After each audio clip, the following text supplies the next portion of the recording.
Welcome back to the channel. My name is Lisa Elvin Stoltori, and I am a genealogist and a passionate traveler.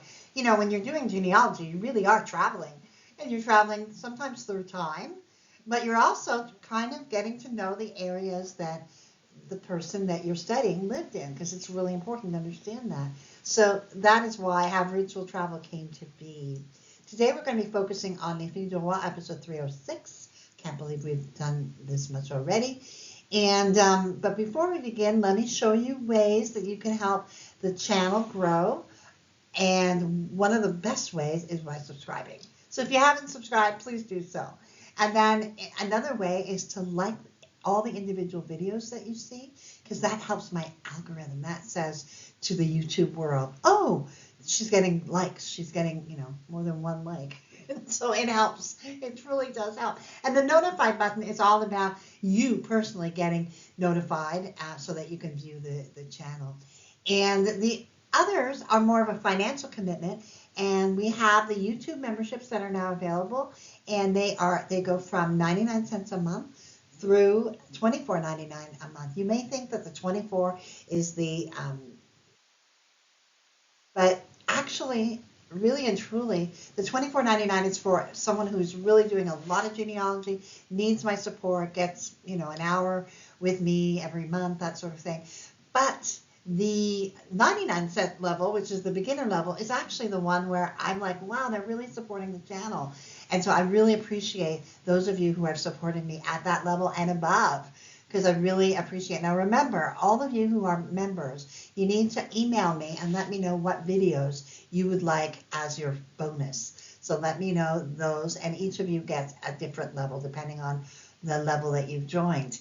Now, the other ways that you can support is through my website, through the PayPal button. That is another way that people can either do it monthly, or they can just, a one time only kind of thing. So a lot of people do it that way. So I really appreciate when I get a surprise little email. Thank you so much to those of you who do that. And with that being said, let's get started and get to know our fille de roi of this episode. Today's episode is episode 306, Michelle Duval, and she comes to us from a viewer request, and I did not have her in my file, so let's have a look at Michelle. Born in 1652 in Chartres, France. Her parents, unfortunately, are unknown. She is part of the Centre Val de Loire, and inside of that, she is part of the Eure-et-Loire department. It's located about 90 kilometers southwest of Paris, and it is one of France's most historically and architecturally significant cities. It's been an important religious and cultural center since the Roman era, and it's probably best known for the magnificent Chartres Cathedral, which is now classified a UNESCO World Heritage Site. During the Middle Ages, Chartres was a major pilgrimage destination, attracting thousands who came to venerate its most treasured relic, which was called the Sancta Camisa, believed to be the tunic worn by the Virgin Mary at Christ's birth.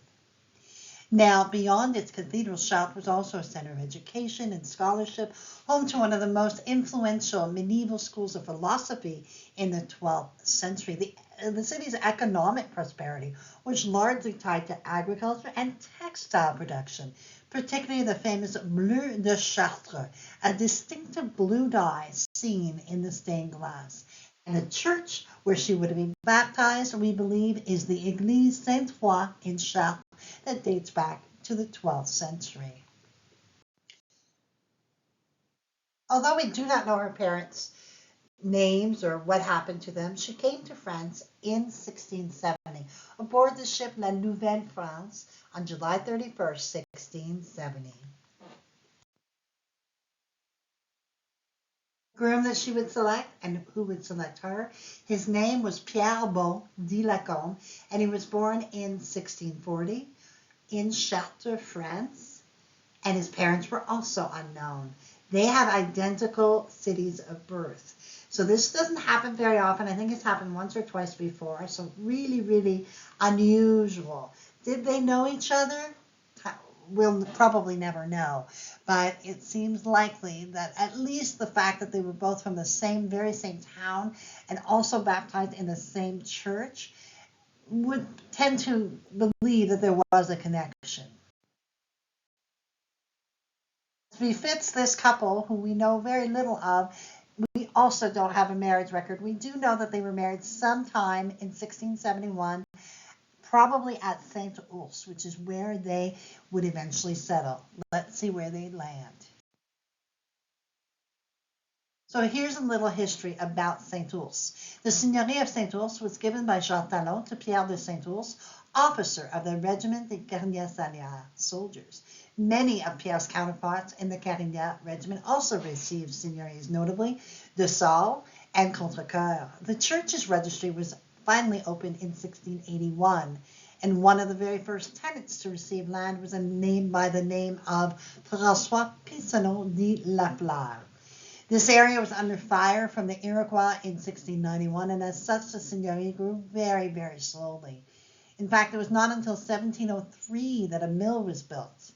So this was a very kind of rugged place to definitely be, going to.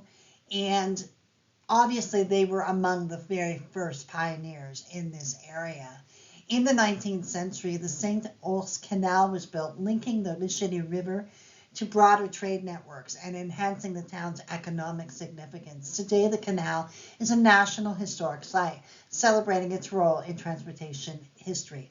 The modern-day city of St. Ours is a quiet, rural community with such a rich legacy. Its historical landmarks like the St. Ours Church that you see in the pictures, as well as the Seigneurie, will make it definitely something for you to visit if this is part of your heritage. They would go on to have 9 children.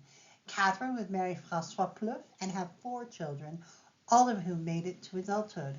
Pierre would marry twice but did not leave any descendants. Marie-Françoise would marry Jean-Baptiste Auger and would have 8 children, all of whom would make it to adulthood. Gertrude would marry Henri Guérin and have 4 children, all of whom made it to adulthood. With Jean, we do not know what happened to him. Marie-Madeleine would marry Jean-Baptiste Bosme and would have 5 children, all of whom would make it to adulthood. Jean-Baptiste's mother was Marie Hue, whom we profiled in episode 96, and I provided the links for you as well. Marie-Anne, we do not have any more information of. Suzanne would marry Charles Leblanc and have 7 children, all of whom would make it to adulthood.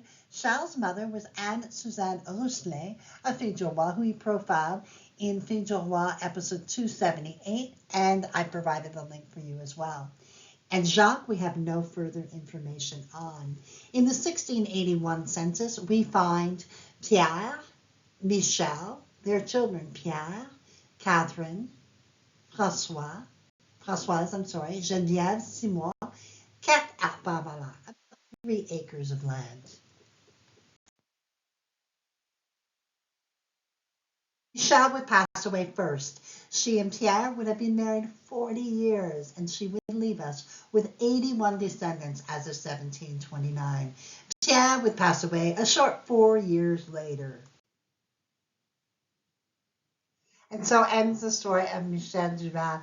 I just thought it was amazing that they were both from the same city in France and then would connect up in New France and then create a life in a brand new, but really kind of uncharted water in St. Ours. And so I really appreciated the story of this and how they came together and were able to create this life. And they were married, I guess, 40 years. So just an amazing love story. So thank you to Michelle for your bravery, your courage, your determination, and most of all, your willingness to embark on this perilous journey to New France and move into St. Ours. Can you imagine the strength she would have had to live in that kind of a remote place? So thank you, Michelle. I am honored by your bravery, and we definitely bless your memory. Merci, Michelle. And with that, I also say thank you to my patrons and supporters. I appreciate each and every one of you. All of your support through the years has been just amazing to me. So thank you ever so much for everything you do for me. And with that being said, I'm going to see you on episode 307. Until then, au revoir.